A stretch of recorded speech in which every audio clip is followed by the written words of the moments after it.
Okay, I think we're ready to go. So take it Perfect. away. Hello, everyone. My name is Haydar Neal. I'm just going to try to share my screen here, and I'll show you our slideshow for today. Am I showing my entire screen right now, or I'll just share this one? All right. Is it okay like this? Can everyone see it? Yep. All right. I'm just going to go through the slides like this. I hope that's all right. If you need me to expand them, I can do that. So the first slide here is just a little introduction of myself. I've been a mentor of the team 6162 since 2017, on and off, and now with team 8765. And I've done a variety of things through my years, including a little bit of coding, CAD, and control system electronics. I wouldn't say I really specialize in coding, but I'll try my best today to go over the Everybot code for you guys today. So if you have any questions throughout the slideshow, please feel free. This is an open discussion and learning opportunity for all of us. I'm also going to be learning myself because I need to brush up on a lot of this stuff myself. And if you have anything to contribute as well, that'd be great.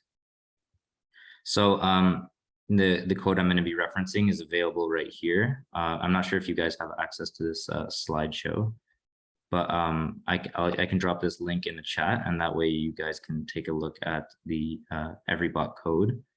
And this slideshow is just going to take a look at some key elements of the Everybot code, and go in depth about exactly what they do and how to use it. So I'll just try to put this in the chat real quick.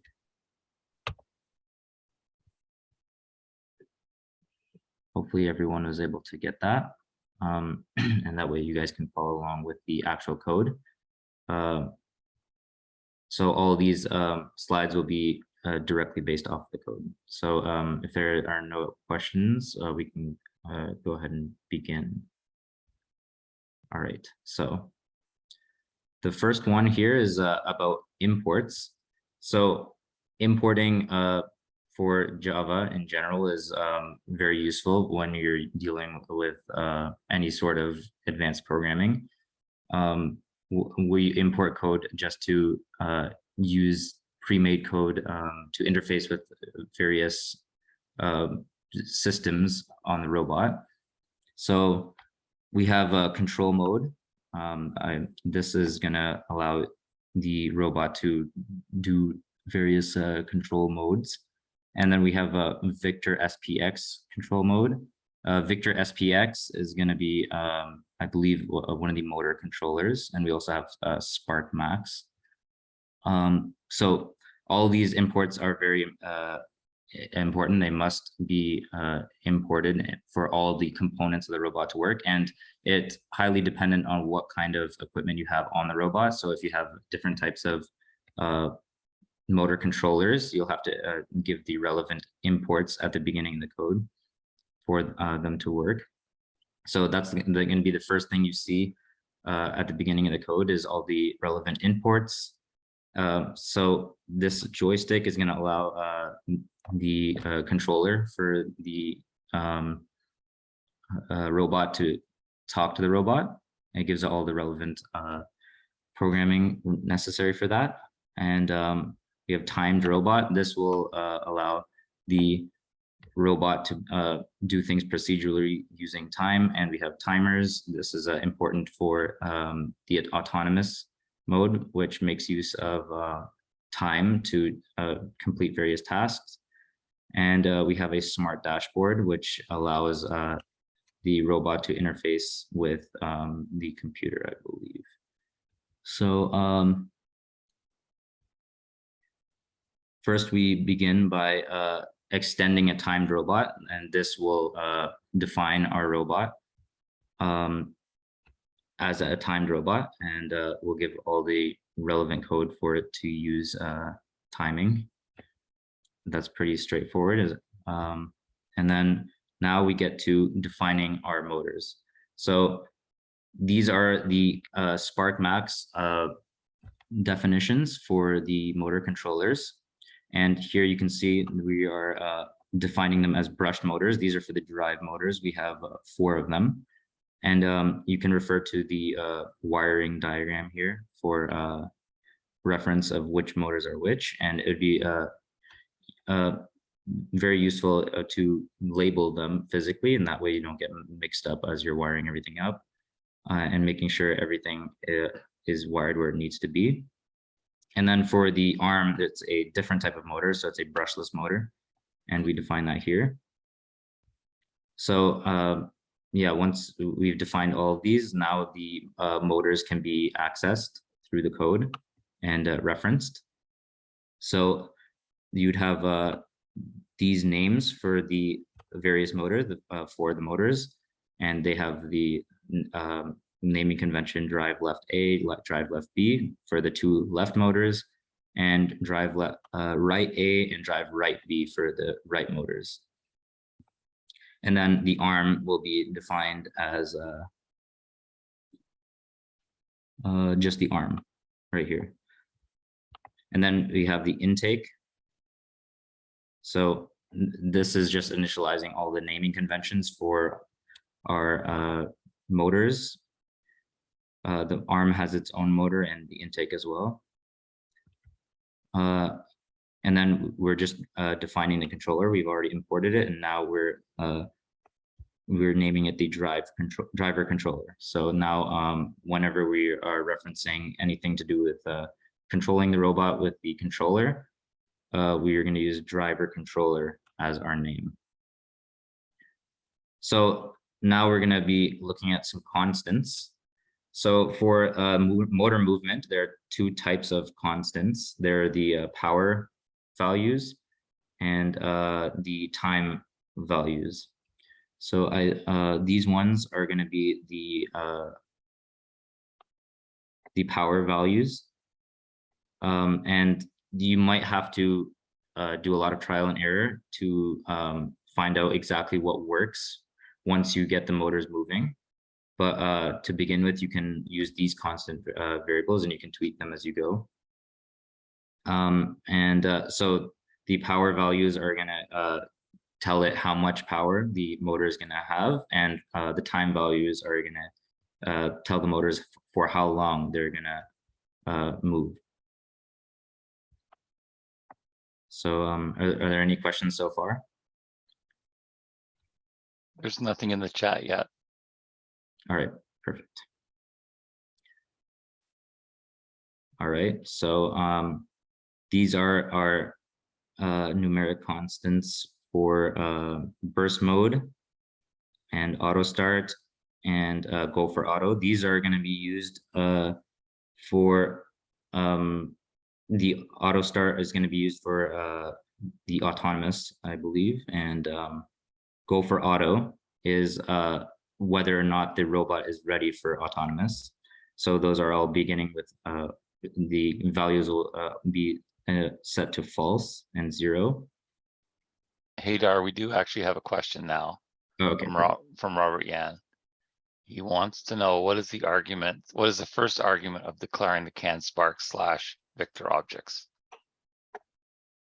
Robert, Argument? you can unmute if you want to explain maybe your question a little bit more.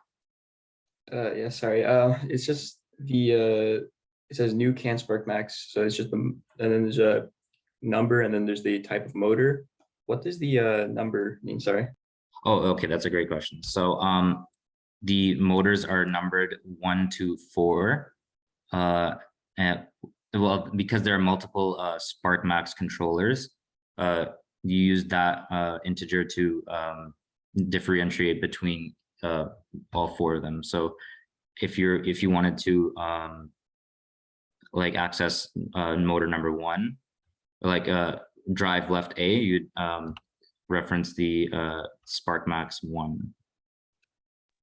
Yeah, I believe when they all come out of the box and get attached, they're all set at 0. So you have to reset them to something.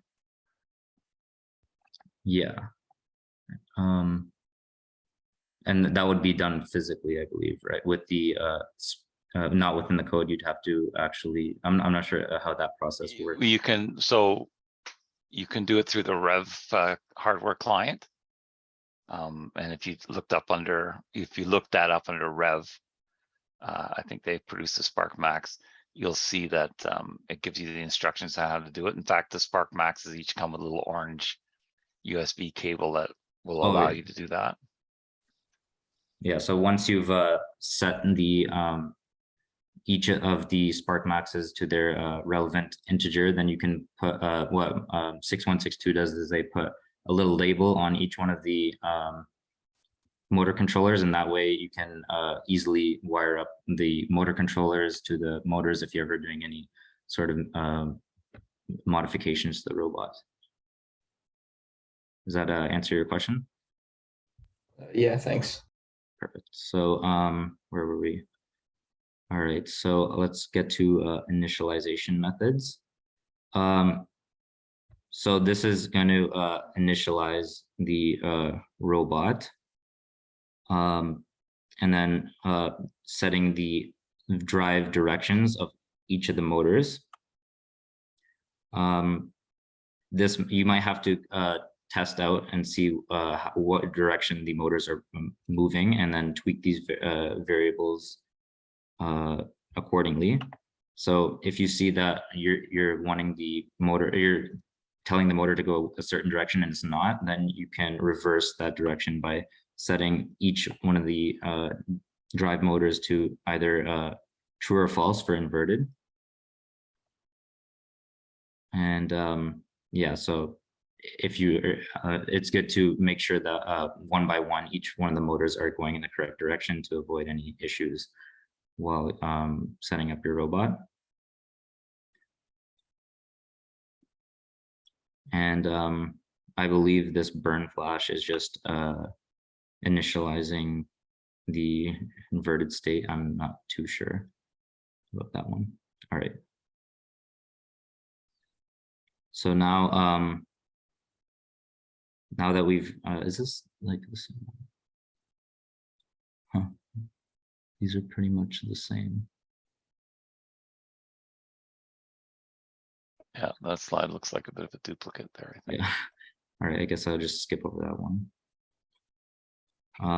So this is where you would put the various teleoperated controls for the robot under the public void teleop periodic. So anything within here is going to control the robot once it gets any sort of input from the controller. So you can put all of your intake controls and arm controls here. And we'll get to how the intake and arms work. So this is the autonomous. So the public void autonomous int will get a time for the autonomous to start. And this would allow it to start at the competition, I believe, once it gets the go ahead. So the auto start will be set to timer.get FPGA timestamp. And that would set it, the autonomous to start, I guess. And then go for auto would be, you'd get that from the smart dashboard, and then it would be false. And then when it's ready, I guess it'd be true.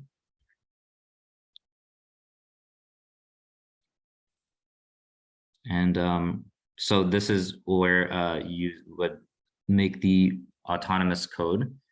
So as you can see here, there's a if-else if statement with a else if, and you can add as many as these as you want to see, well, for if you wanted the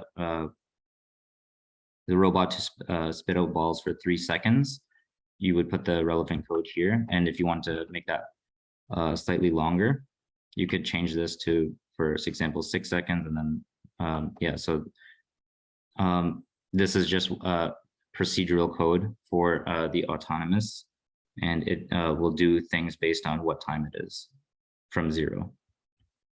So in this case, it's spitting out balls for 3 seconds. And then after 3 seconds has elapsed, it will stop spitting out balls, and then drive backwards slowly for 3 seconds.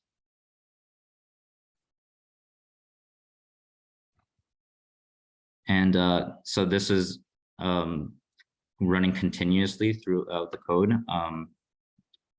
The autonomous periodic will basically run this continuously. So it'll set the drive motors to go a certain speed. In this case, it's moving back slowly at negative 0.3.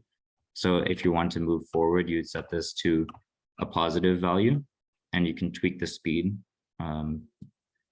based on how fast you want the robot to move autonomously. And then it'll just do nothing for the rest of the auto. So it'll just set the percentage of the output to 0.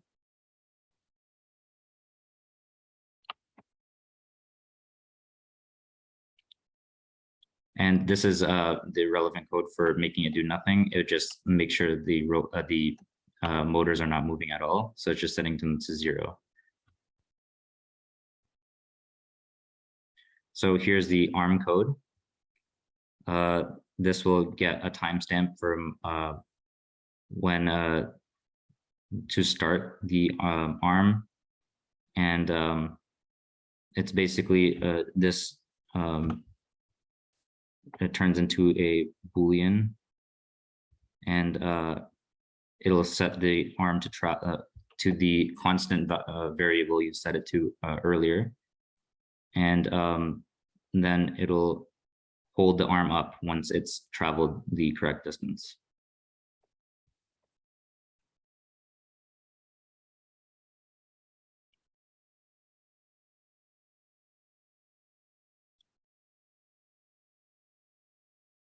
So similarly to that one, this will just reset the ARM to the original position. As you can see, there's just a negative variable here. So it'll travel the negative value of that, the ARM travel and ARM hold up.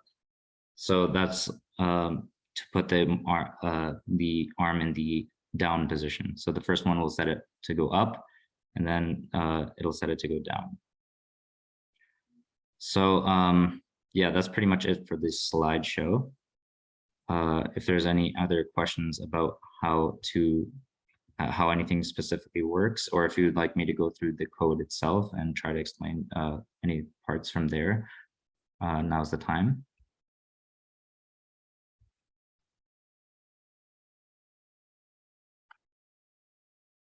So one of the keys to all of this is, and why Haydar's doing this today, is that when we had a number of teams in Ontario build the Everybot, our downfall this year was that we couldn't practice. So most of the teams that had built the Everybot only tried it for the first time at their first event because we couldn't get in schools and so forth, or places to practice.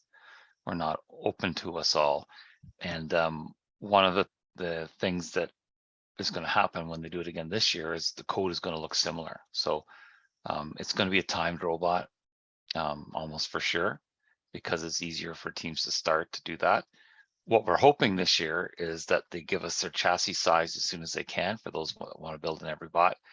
So teams can build that chassis, get it to the right size, and hopefully get the code in, some of the code, so that they can get going. So some of that you just saw today is probably going to be pretty much what you're going to see when we see it in January. Those of teams that do the command-based subsystem programming, they probably don't need to build an Everybot.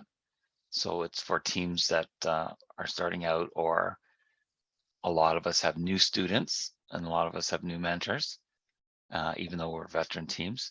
And so that part of that process is to learn as you go and to test and make changes. So one of the goals of the Everybot is to try it out, build it, code it, drive it, and then iterate again and again and again, make changes. But last year, that was very much impossible for us to do because of the lack of opportunities for testing.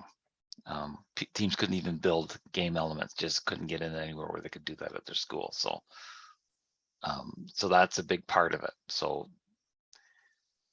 understanding the code is going to make it a little bit easier when you do it the next time. So if you haven't done it, you didn't do Everybot this year, you didn't compete perhaps, or you didn't do one, or you're new, understanding the code that's there is going to help when it comes out again this year if you decide to do that. The other thing that William and John Hobbins were trying to arrange was a place to do some building together. So we may see, and we couldn't do it because the colleges were all shut down and we couldn't get on campus, but that may be something that we can arrange for those teams that may wish to try to build an Everybot. That's a possible plan. We'll see how that goes. But if you made an Everybot and you have some comments about coding it or driving it or competing, I think Haydar and I would love to hear what you've got to say.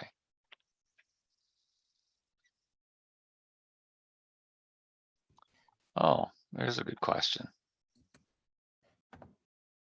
They didn't have, no, they didn't have any code in there, which would have been, I know one of the rookie teams, 8850, did put code in to use a camera, but all they were doing was to be able to see when they put their Everybot intake down exactly where the ball was, because if you recall, there were lots of things in the way.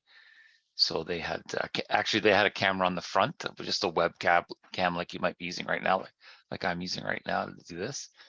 They had one on the front and the back, and they were just using it to see it. It didn't do any vision where it was going to automatically do something based on something that was spotted on the floor. It was mainly for just being able to see in the code. I'd have to ask them what they put in as a code, but it wasn't very complicated. It was pretty.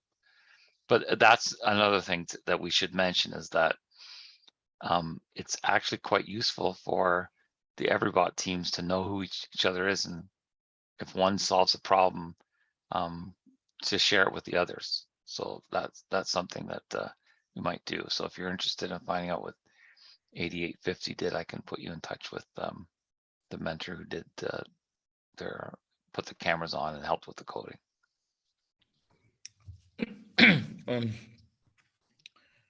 Okay, sorry. If nobody has a question, I do have a question. So, like I said, I have a whole bunch. Oh, hello. Yeah, you can hear me. Hi, Ram. Yeah. So that's indeed what I'm trying to figure out. So I have a lot of new students, and some of them are new coder. First, I'm trying to figure out how I can train these students. Meaning, I've got a laptop, and then my vision is like to have them put on everything and then wipe it back, and somebody else put it on. The reason, first thing, I'm so afraid to get started because I don't want to muck what I'm afraid that if one group of students then pretty much like say, okay, we wipe out what's there and install, go ahead and try install the code, and then you deploy it and we want to wipe. Am I making sense? First thing, I made sure I got to look into the rules and knowing that what you can do before competition, but I'm pretty sure that training bit would work. But for everybody, is it making sense? Like how is the best way to do this? Yeah, Ram, I know, well, you know Bob Cheery. Bob had quite a number of coders at 4001 when the team was running. So he has a plan that he thought worked well. But that code that the Everybot team used that you would have used on your robot is still available on their GitHub.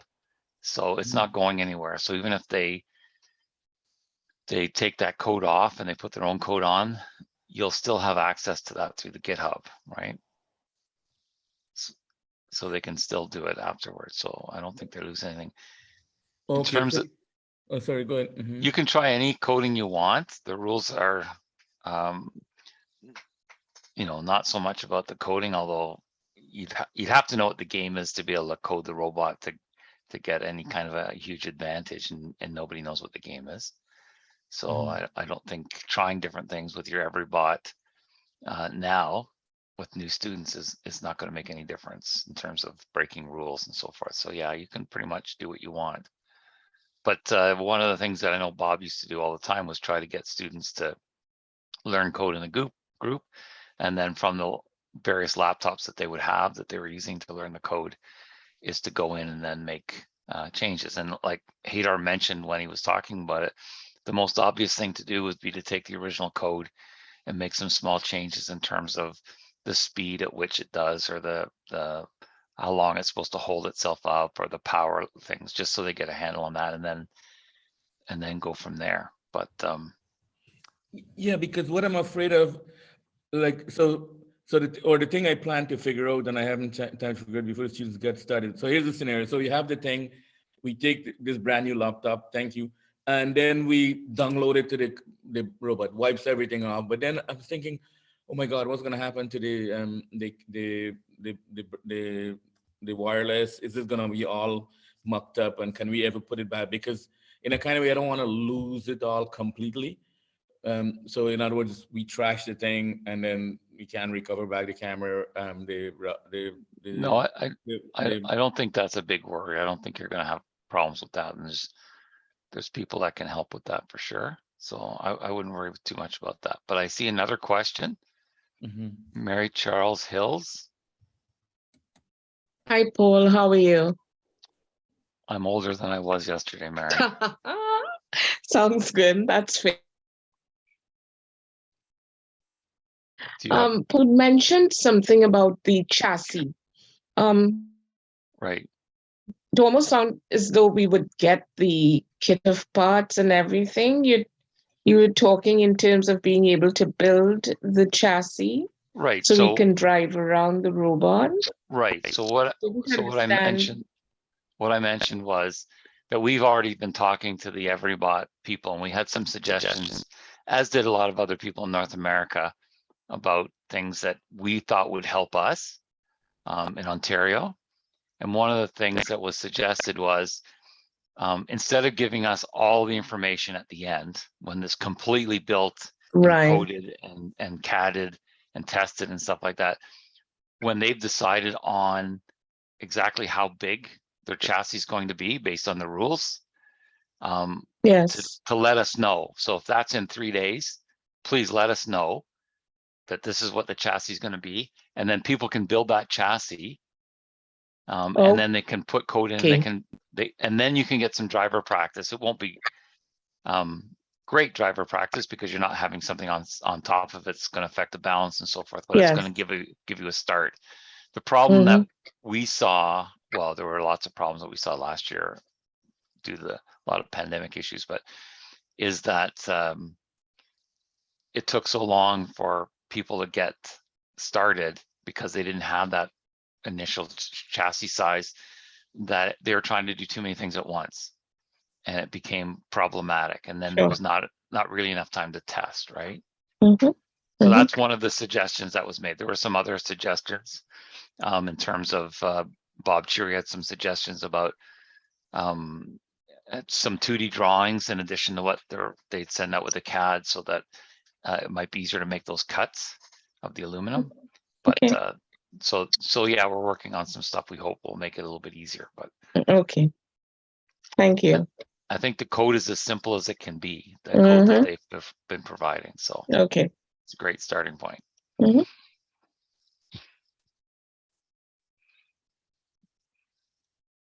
Any other questions?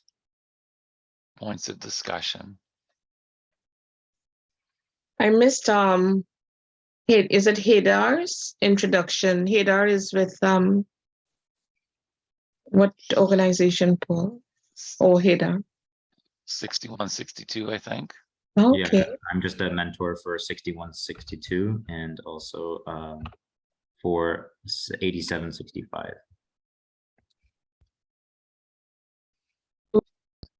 And what names are those? 61. Cap Alpaca, and the one for NCA, I'm not sure exactly what the name is. Okay. This year. Okay. Nancy Campbell is the school, I believe, isn't that? Yeah, Nancy Campbell. Okay. Any other questions, comments, suggestions We're all about the suggestions. Because some, like Mary, you had one, right? So you might have some unique suggestions. I just cut my hands helping to make some, but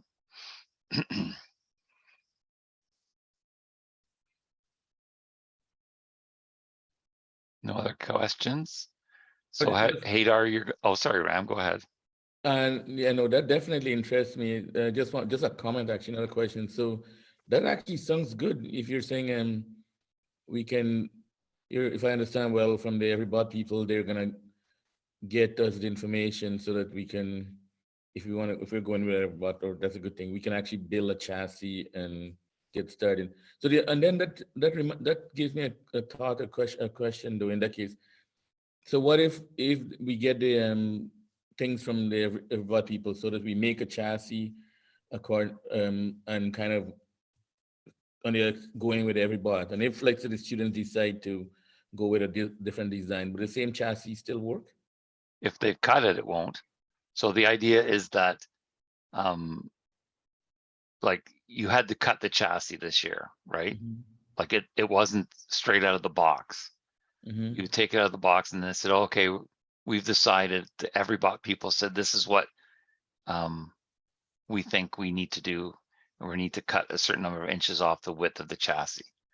So that's why in some cases you think, well, let's wait to see what they've built before we make those decisions.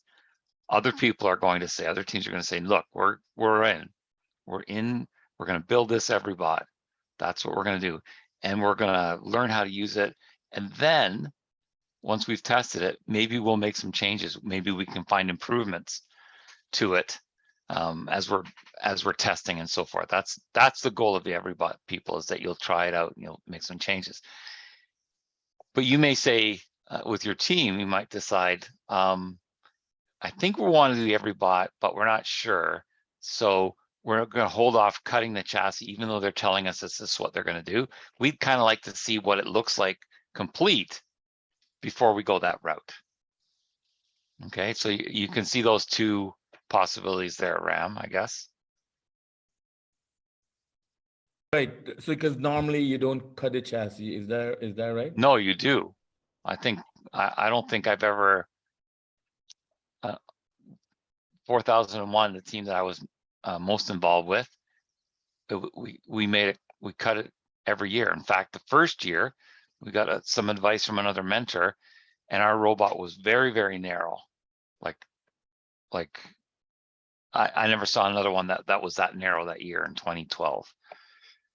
But so yeah, we always cut it. Now that doesn't mean that you have to. It's going to depend on the rules, right? They're going to give you a perimeter, and based on that perimeter, you're going to make some of your own decisions.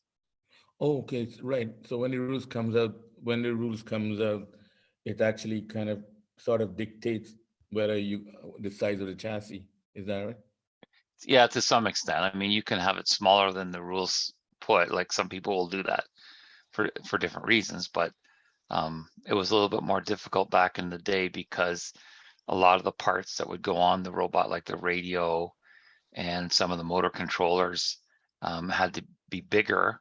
They were bigger back then, or the motor controllers needed some space because if they were too tight together, the heat they generated would cause wires to melt. So there were some issues why you had to do certain things a certain way, but it's a little bit better now in terms of the size of the components and the heat that they generate and so forth. But you may decide based on the rules what you're going to do. And so of course the Everybot people, the first thing they're doing is looking at the rules and how the game is going to be played. Like as an example, if you were doing FTC this year, you might be making a narrower robot because there's so many things in the way that don't really move.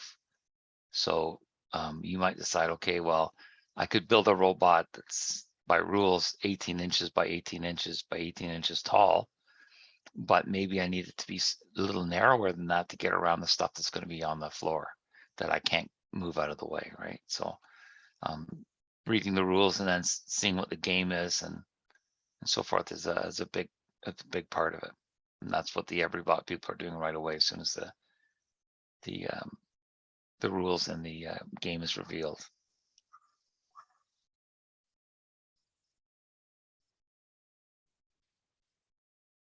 And of course, you want to make those decisions collaboratively with your team, right? The one thing I would say is that once you make a decision, you want to stick to it, else you might never get your robot built. That's a hazard of FRC, I think, that we've all seen. Students that never want to stop building. Yeah, that's my problem. That's my worry. It's everybody's problem, Ram. We've all seen that one. So Haydar, you're going to provide the slides. Is that right? Yeah, I can try sharing them, like the slideshow, right? Yeah. I can try sharing that now in the chat. One moment.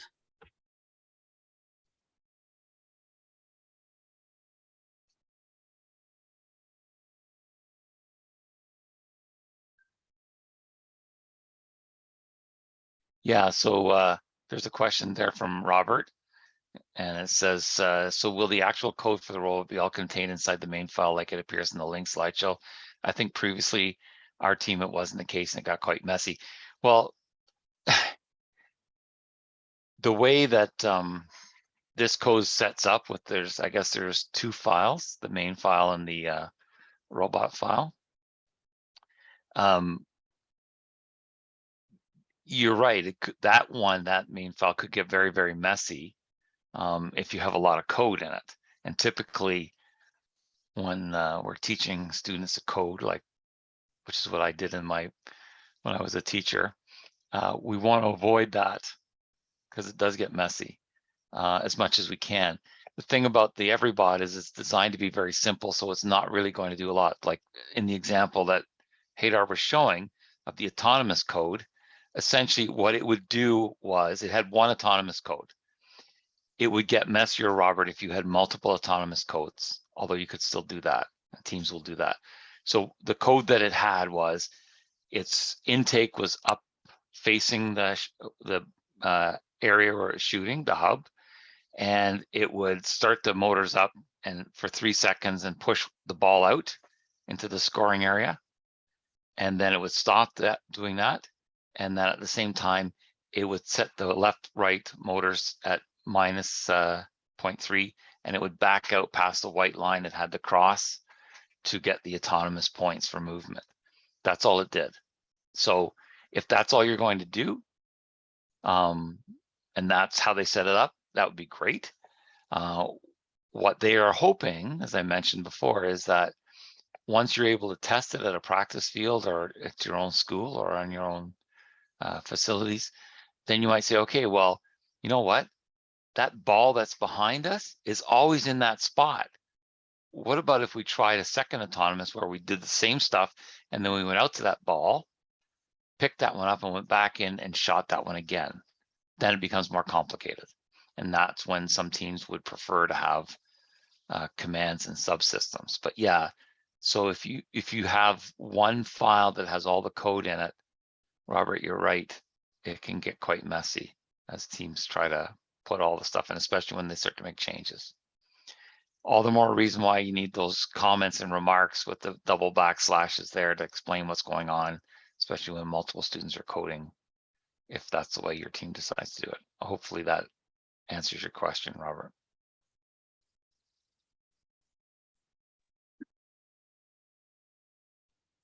Great. Any other questions for Yeah, Haydar? Paul. Yes, Yeah. Mary. I'm unable to download the file that Haydar sent. Okay, well, we'll get William to send it out then. Or Okie dokie. put it. I don't know where he's been posting them before. Maybe in the Slack or. Okay. And what about the actual meeting, the voice component? Because this meeting is recorded, yeah? Yes. So I'm the one that always posts that up on YouTube and cuts off the beginning part, or if I say something Yes. foolish. I'll remove that. But yes, I'll as soon as I get the file, I'll put it up on YouTube and I'll post that recording, and William usually posts them on the Friday program updates, and I assume that's where he's going to post the slideshow from Haydar as well. So to follow up on that, then a good idea. You said you said the code is on GitHub, right? I Yeah, so that's where the 118 puts it now, and a lot of teams will do that as well to share it if they want to share it. oh right, it's called 118. So Yeah. it's So if you were to search Team 118 Everybot, you'll see past Everybots, and they'll have the ones from last year, and they'll have, oh, these are the CAD drawings. This is where you get it. This is if you want to get the code, here's the link to the GitHub to get the code and download it. all right, thanks. That's good.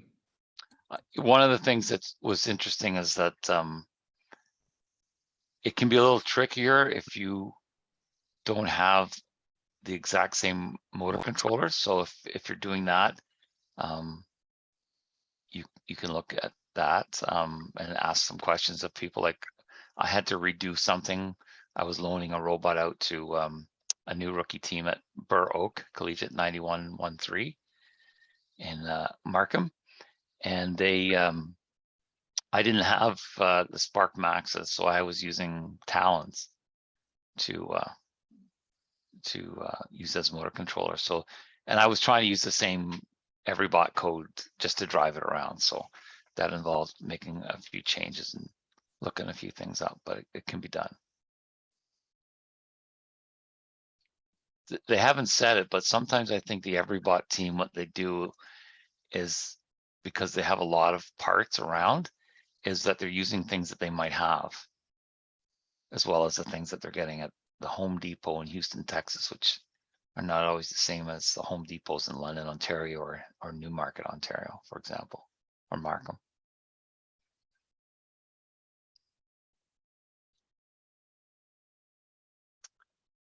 Any other questions? Is there anything that anybody wants to talk about that maybe has come up recently? Okay, one thing I did want to mention before we finish, because I think it was a big topic earlier today, is that there's a grant that was just announced today. The link to it came out today, the sustainability grant. That grant's name changed from what it used to be called. It used to be called the hardship grant. And the grant is meant to help teams who are going to have trouble getting enough money together for registration. So teams are welcome to apply for that grant. The recommendation, I think, that William sent out in the email they sent out to some people was to try to ask for like 2,000 or 2,500 and US, but it's due by the 18th of November, so it's in the information for the grant. I don't know if I've still have the link here. Let me see if yeah, so that's the link to the grant. So you have to go to that link and create an account and submittable, and it gives you some information about that grant. So And sorry, and so do you have to do a complete document and business plan and everything? Because I didn't see anything to link to actually submit any files. Do you have to submit files for this? I don't think so. There's not the time to do that. I think what they want to know is why you need the grant. And I mean, it's pretty obvious that people that are applying for it are saying, well, I don't have enough money to compete. I don't have enough money for my registration, which is what it's for. It's for a top of registration. I will say that when it was called the hardship grant, one year, someone in Ontario did apply for $20,000 because they wanted to go to an event in the States, a third event, and they didn't get that. They didn't get a grant. So it's not like they're going to say, oh, I'm going to ask for $10,000. Oh, we'll give them $5,000. It doesn't work like that. They're not going to do that, because if you're saying I need the $10,000 to compete, just think, okay, we can't do that. There's more needs than just that. So the recommendation is to apply for, if you're going to apply for that, for between $2,000 and $2,500 US, something like that. All right, thanks. That helps because I didn't see any link to attach any document. And yeah, you're right. There's not enough time. That really helps a lot. Yeah, I think when you make your account and you go in, you'll see all the information. I haven't done one because I'm not like I say, it came out this afternoon, and I haven't just to see that it was the right link. That was the only thing I was concerned about at the time.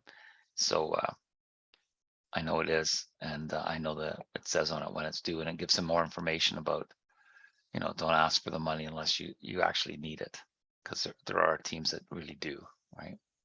Mhm. Any other questions, comments, suggestions?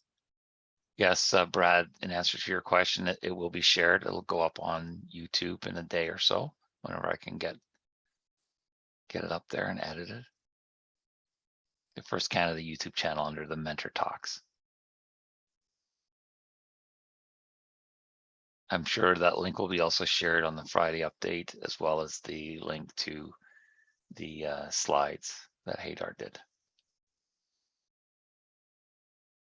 Oh, and just a quick comment. I save the link to these meetings, and then I keep on losing it. Then I set myself a reminder. So that was the one. I keep losing the email or the thing to these meetings. I didn't attend last week because I didn't have a reminder. Now I send myself a reminder. I got to keep finding the mess.